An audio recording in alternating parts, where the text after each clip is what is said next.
வீட்டு எஜமானன் அதிகாலையிலே புறப்பட்டான். அல்லேலூயா. எப்ப புறப்பட்டான்? ஒரு நாளை நீங்க நல்ல ஞாபகத்தில் வச்சுக்கிடணும். ஒரு நாள் அதிகாலையிலே கர்த்தர் உங்களிடத்துல வருகிறார்.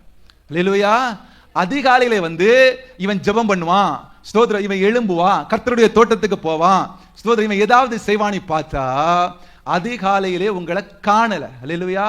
ஏதோ 1-2 பேரு கர்த்தருடைய சித்தத்தை செய்கிறவர்கள் அதிகாலையிலே எழும்பி ஜெபிக்கிறார்கள். அதிகாலையிலே ஸ்தோத்திர திருச்சபையில ஆமென் கூட்டங்கள் நடந்தா வர்றார்கள். ஆமென். பாக்கி இருக்கிற அத்தனை பேரையும் அல்லேலூயா அவர்கள் என்ன செய்யறாங்க? அதிகாலையிலே ஆண்டவரால பார்க்க முடியல. இப்போ அதிகாலையை முடிச்சாச்சு. அல்லேலூயா. நீங்களும் நானும் அதிகாலையில எழும்பல.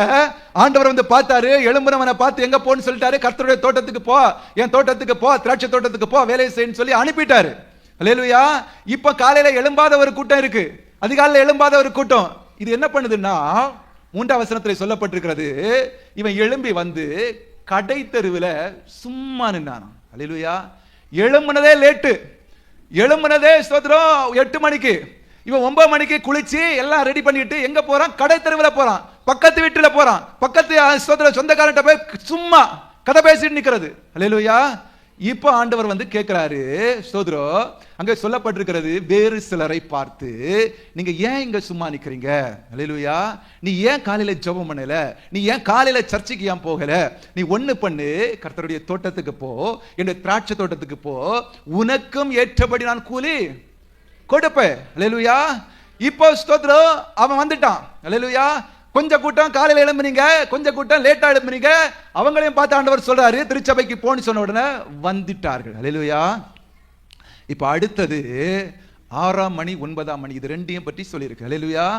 6ஆம் மணி வேளையும் 9ஆம் மணி வேளையும் அவர் போய் பார்த்து அப்படியே செய்தார். அல்லேலூயா. அப்பவும் போய் பார்க்கிறாரு, அப்பவும் இவன் குளிச்சு ஸ்தோத்திரம் ரெடியாவி சும்மாவே இருக்கிறது. அல்லேலூயா. காலையில ஜெபம் பண்ணல, 9 மணிக்கு ஜெபம் பண்ணல, 12 மணிக்கு கர்த்தர் வந்து பார்க்கிறாரு, அப்பமா இவன் என்ன பண்றான்? சும்மாவே இருக்கிறான். அல்லேலூயா. சும்மாவே. அல்லேலூயா.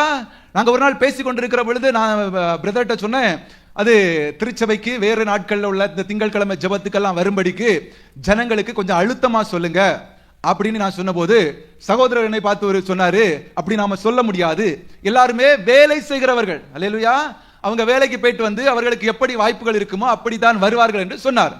உண்மைதான். அல்லேலூயா. வேலை ஆண்டவர் இப்ப வந்து உங்கள்கிட்ட ஒரு கேள்வி கேட்டா, ஏன்பா நீ ஜெபத்துக்கு வரல, ஏன்பா காலையில எழும்பல, ஏன்பா இதை செய்யலன்னா நீங்க எல்லாம் என்ன சொல்லுவீர்கள்?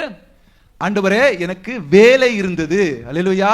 வேலைக்கு போயிட்டு நான் இப்பதான் வந்தேன் சொன்னா ஆண்டவர் என்ன பண்ணுவாரு? விட்டுருவாரு. அல்லேலூயா. ஆமா வேலை இருக்கு, ஏன்னா வேலையை கொடுத்தது யாரு? அவர் தான் கொடுத்தாரு. நீங்க போய் ஆண்டவரே வேலை தாரு வேலை தாரு வேலை தாருன்னு கேட்டா அவர் என்ன செய்வாரு? வேலையை கொடுத்துருவாரு. இப்ப நீங்க வேலையை சாக்கு போக்கா சொல்லுகிற பொழுது அதையும் விட்டுட்டாரு ஆண்டவர்.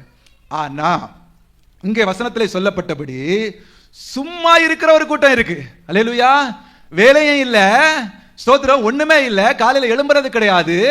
ஆனா 12 மணிக்கு 4 மணிக்கு எழும்பி என்ன பண்ணுது? சும்மா இருக்கிற ஒரு கூட்டம். இந்த கூட்டம் உங்களை பார்த்து ஆண்டவர் கேட்டா நீங்க என்ன பதில சொல்லுவீங்க? ஆண்டவரே நான் காலையில எழும்புனேன், ஸ்தோத்திரம், வீட்டுல டிவியை போட்டேன், காலுக்கு மேல காலை போட்டுக்கிட்டு டிவியை பார்த்துக்கிட்டு ரிமோட்டை எடுத்து சேனலை மாத்திக்கிட்டு இருந்தேன்னு சொல்லுவீங்களா? கூடவே டீயை குடிச்சு மிச்சரை சாப்பிட்டுட்டு இருந்தேன் அப்படின்னு சொல்லுவீங்களா? அல்லேலூயா. இல்ல ஆண்டவரே நான் கொஞ்சம் லேட் ஆயிட்டு தான், ஆனா நான் சும்மா இருக்கல, மொபைலை எடுத்து மெசேஜ் அனுப்பிட்டு இருந்தேன், அதையும் இதையும் நோண்டிட்டு இருந்தேன்னு சொல்லுவீங்களா? அல்லேலூயா.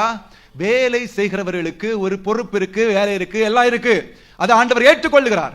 ஆனா சும்மா இருக்கிறவர்களை பார்த்து இன்னைக்கு ஆண்டவர் சொல்றாரு, நீங்க போங்க கர்த்தருடைய தோட்டத்துல போய் வேலை செய்யுங்க. அல்லேலூயா. உங்களுக்கு நான் என்ன செய்யணும்? கூலி தரணும். அவர் உங்களுக்கு கூலி கொடுக்க விரும்புகிறார். அல்லேலூயா. கூலி கொடுக்க விரும்பி தான் அவர் சொல்றாரு நீங்க தோட்டத்துக்கு போங்கன்னு சொன்னா, அல்லேலூயா, சும்மாவே இருக்கிறது. அல்லேலூயா. ஒண்ணு ஸ்தோத்திரம், சிறு பிராயம் முதல் வயசாகிறது வரைக்கும் வந்துட்டோம், அப்பவும் சும்மா இருக்கிறோம், கர்த்தருடைய வேலையை செய்யறது இல்ல. இன்னொன்னு ரட்சிக்கப்பட்ட அனுபவத்திலிருந்து ரட்சிப்பு பூர்ணமாக இடம் வர வைக்க வந்துட்டோம், அப்பவும் கர்த்தருடைய வேலையை செய்யறது இல்ல.